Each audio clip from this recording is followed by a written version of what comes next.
Assalamualaikum warahmatullahi wabarakatuh. Salam sejahtera, Om Swastiastu.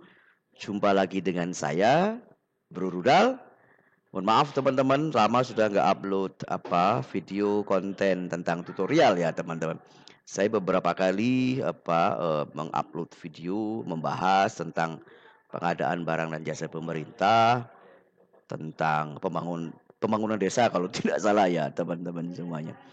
Kali ini teman-teman, di video kali ini saya akan membahas tentang laporan akuntabilitas dan kinerja instansi pemerintah yang kita kenal dengan LAKIP gitu ya teman-teman semuanya. Ada 3 hal yang ingin saya jawab tentang LAKIP ini. Satu, apa pengertian dari LAKIP? Yang kedua, mengapa LAKIP itu harus disusun? Wajib ya teman-teman. Bagaimana cara menyusunnya? Gitu ya teman-teman semuanya. LAKIP ini wajib disusun sesuai dengan peraturan perundang-undangan. Setiap instansi pemerintah, lembaga, kementerian maupun SKPD wajib menyusun 2 laporan. Gitu ya teman-teman ya, di akhir tahun. Seperti sekarang ini kita tahun 2021, posisinya sudah sampai di Oktober. 2 bulan lagi, 3 bulan lagi kita berakhir tahun anggaran. Maka kita nanti wajib menyusun laporan keuangan sesuai dengan standar akuntansi pemerintah tahun anggaran 2021 dan LAKIP ya tahun anggaran 2021. Video kali ini saya akan membahas khusus tentang LAKIP teman-teman. Oke. Dari apa, mengapa, dan bagaimana gitu teman-teman. Siap. Saya akan mulai dari LAKIP sekarang. Pengertian dari LAKIP yaitu dokumen yang berisi gambaran perwujudan akuntabilitas kinerja, yaitu pertanggungjawaban kinerja suatu instansi pemerintah dalam mencapai tujuan atau sasaran strategis instansi pemerintah yang disusun dan disampaikan secara sistematik dan melembaga. Gitu ya teman. Itu pengertian dari LAKIP gitu ya. Nah, LAKIP teman-teman, dari perspektif penyusunan LAKIP itu sendiri ada 2 hal. Satu sisi wajib ya teman-teman. Sesuai dengan peraturan perundangan di awal sudah saya sampaikan, wajib LAKIP disusun ya. Nah, yang kita punya indikator kinerja, kita punya Renstra gitu ya.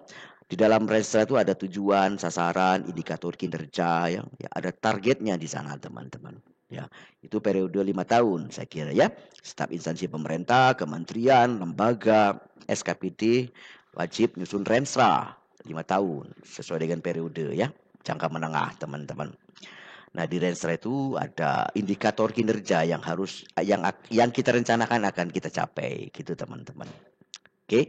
Jadi teman-teman semuanya bicara soal LAKIP itu wajib gitu ya kan. Nanti kita akan ukur teman-teman gitu ya kan. Nanti kan Renstra diturunkan ke Renja, masuk ke RKA ya. Terus ditetapkan di dalam DIPA, DPA gitu ya kan. Laksanakan gitu ya. Baru nanti kita ukur hasil realisasi pelaksanaannya. Kita akan bandingkan teman-teman. Apakah memang realisasi pelaksanaannya sesuai target enggak, target kinerja. Jadi bicara kinerja tidak hanya pelaksanaan kegiatan saja ya, tapi bagaimana fungsi dari kegiatan-kegiatan tersebut gitu ya. Nah, di sisi yang lain teman-teman, sebagai organisasi, kementerian, lembaga, dan SKPD tentunya butuh gitu ya kan. Butuh yang namanya LAKIP gitu ya. Untuk apa? Untuk meningkatkan kinerja organisasi teman-teman. Supaya kita tahu mana-mana program kegiatan yang gagal sehingga kinerja tidak tercapai. Ya. Dan nanti kita analisis mengapa itu gagal. Nah, mungkin tindak lanjutnya bisa kita hentikan kalau memang nggak mungkin gitu ya kan. Atau kalau mungkin bisa kita perbaiki di tahun depan. Gitu kan. Ini kan sebagai masukan untuk perencanaan tahun berikutnya gitu teman-teman. Nah, yang berhasil bisa kita tingkatkan atau kita pertahankan. Gitu ya teman-teman. Dan itu dilaporkan apa adanya teman-teman. Oke, itu dari perspektif penyusunan LAKIP. Ada 2 jadi ya teman-teman bicara soal kewajiban. Satu sisi kita butuh memang ya kan. Ya. Sebagai alat evaluasi sebenarnya teman-teman ya. Apakah program dan kegiatan yang kita lakukan sudah sesuai tidak gitu kan. Sudah berdampak tidak terhadap perubahan kinerja kita yang sudah ditetapkan di Renstra kita. Ya gitu teman-teman semuanya. Baik, mengapa lagi penting teman-teman? Satu, memberikan informasi kinerja gitu ya kan, yang terukur kepada pemberi mandat, pemberi amanah kira-kira ya. Ya kan Pak Pengguna Anggaran, Pak Kepala SKPD, Pak Menteri, Pak Kepala Lembaga itu mendapat mandat ya kan. Mandat sesuai dengan tugas dan fungsi organisasi yang beliau pimpin tentunya gitu kan. Nah, beliau diberi kewenangan menggunakan anggaran gitu kira-kira ya. Dan ada kinerja yang harus beliau capai ya. Itu diperjanjikan gitu kira-kira gitu ya, diperjanjikan. Sehingga nanti setelah pelaksanaan program dan kegiatan itu dilaporkan ya. Apakah target kinerja kita tercapai atau tidak, teman-teman gitu ya. Gitu ya. Ini sebagai informasi gitu ya kan kepada pimpinan, kepada pemberi mandat, teman-teman.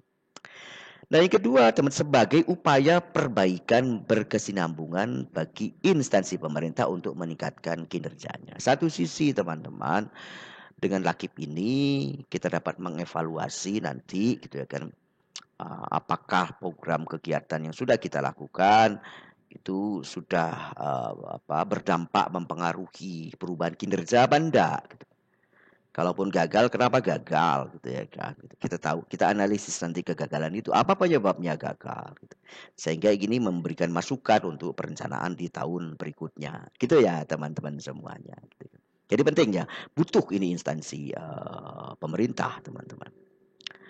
Nah, apa fungsi Lakip? Umpan balik untuk pengambilan keputusan pihak-pihak terkait. Yap, ya kan. Berdasarkan Lakip kita tahu mana yang gagal ya.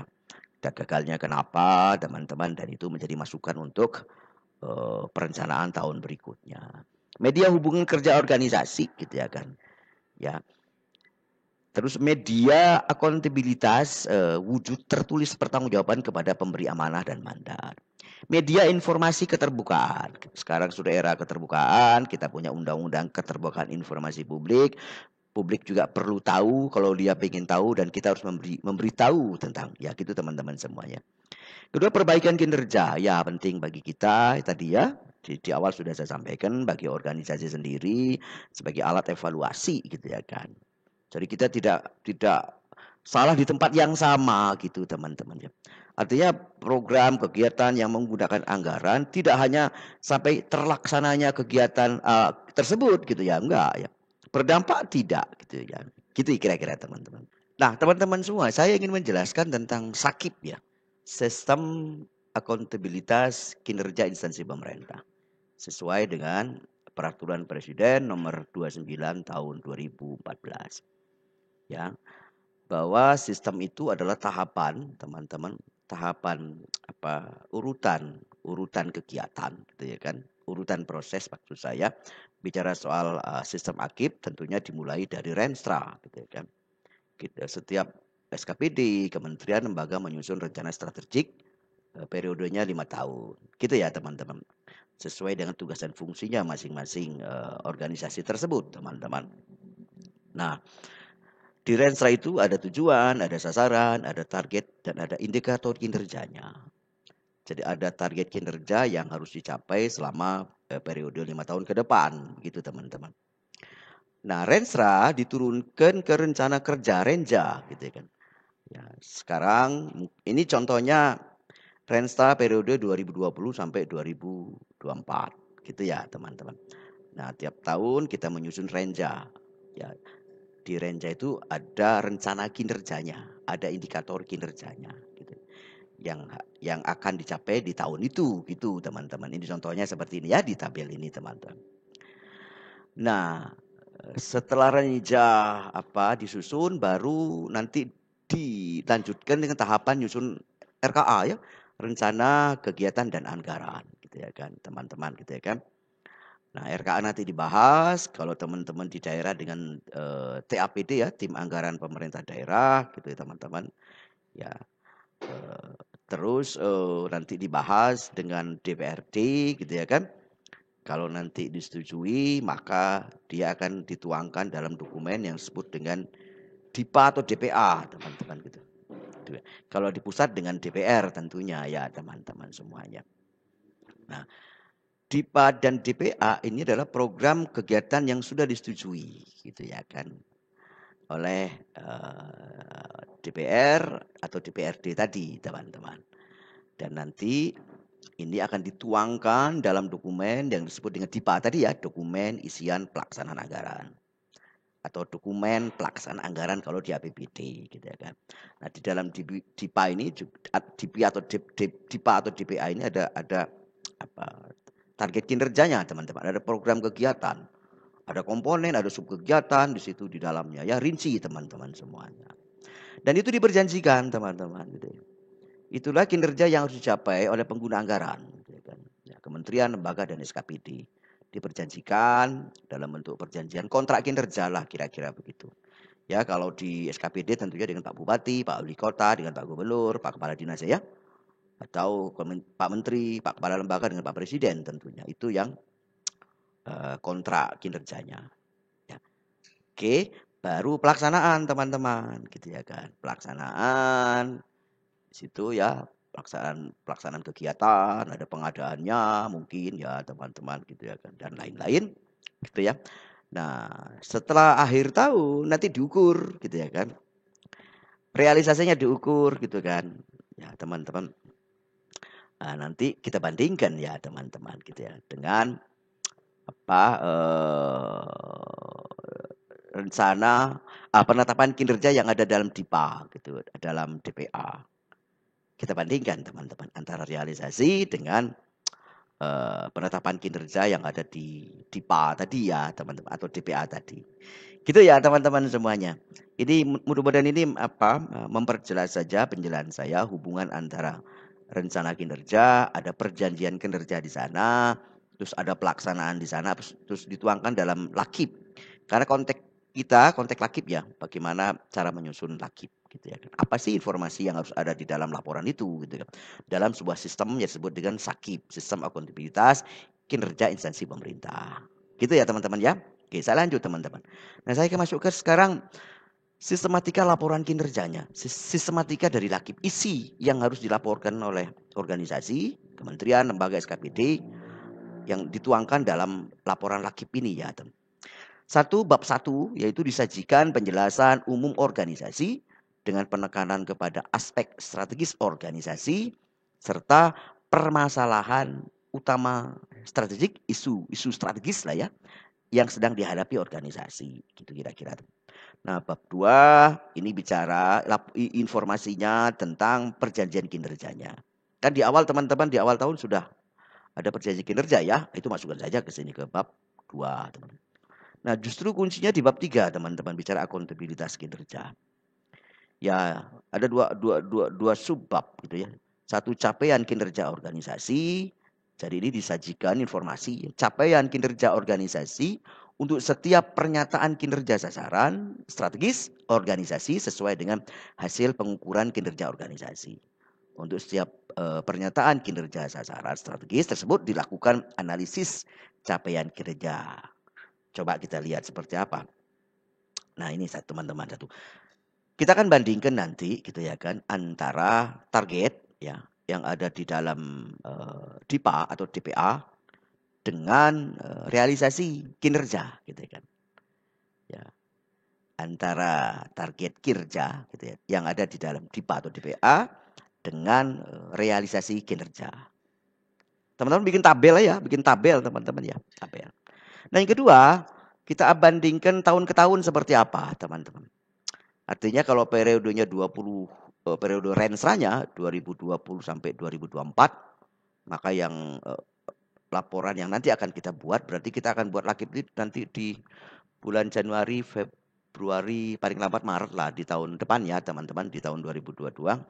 Jadi yang nanti yang disajikan adalah target realisasi kinerja di tahun 2020 dengan realisasi kinerja di tahun 2021 ya teman. Bikin tabel saja ya nanti. Nah, yang ketiga, kita akan bandingkan teman-teman gitu ya kan dengan sasaran target kinerja yang ada di Renstra, teman-teman ya. Renstra. Di Renstra kan ada ya, teman-teman ya. Target, sasaran, indikator kinerja selama kurun waktu 5 tahun ke depan. Dari situ kita akan tahu nanti masih jauh apa enggak nih target kinerja kita ya. Kita sudah 2 tahun 2020 sama 2021. Masih jauh atau sudah dekat gitu kira-kira teman-teman. Ya itu ya teman-teman. Nah terus membandingkan realisasi kinerja dengan kalau ada standar nasional misalkan. Teman-teman di kesehatan tuh ada standar nasional ya. Atau di dunia pendidikan barangkali standar nasional gitu. Kita bandingkan. Apakah kita di bawah kinerja nasional atau sudah di atasnya gitu kira-kira. Nah, teman-teman yang paling penting lagi teman-teman, ini dalam rangka evaluasi ya. Lakip ini juga fungsinya evaluasi. Juga kita mencoba menganalisis penyebab keberhasilan atau kegagalan. Terutama kegagalan ya. Ya gagal, apa penyebab kegagalan itu teman-teman itu yang harus kita cari tahu, kita analisis. Sehingga kesimpulannya nanti gagal ini apa dihentikan saja gitu kan. Solusinya ya, rekomendasinya ya. Atau kita perbaiki kalau masih bisa diperbaiki. Kalau sudah yang berhasil ya kita tingkatkan dan kita pertahankan tentunya seperti itu ya teman-teman. Karena ya kan menjadi masukan nanti oleh pimpinan gitu ya kan sebagai informasi oleh pimpinan untuk ambil kebijakan teman-teman. Jadi ini untuk masukan di perencanaan tahun berikutnya. Nah, berikutnya efisiensi atas penggunaan sumber daya gitu ya teman-teman. Jadi itu ya teman-teman bikin tabel ya teman-teman tabel gitu ya. Nah, terus yang subbabnya tentang realisasi anggaran. Jadi di sini diuraikan anggaran yang digunakan untuk mewujudkan kinerja organisasi sesuai dengan dokumen perjanjian kinerja. Gitu ya teman-teman. Jadi intinya di bab 3 ya ini di Rakib ini teman-teman. Oke, di bab 4 teman-teman, ini berisi diuraikan tentang simpulan atas gitu ya. Capaian kinerja organisasi serta langkah di masa datang yang akan dilakukan organisasi untuk meningkatkan kinerjanya gitu ya teman. Ini sebagai bentuk evaluasi gitu ya teman-teman.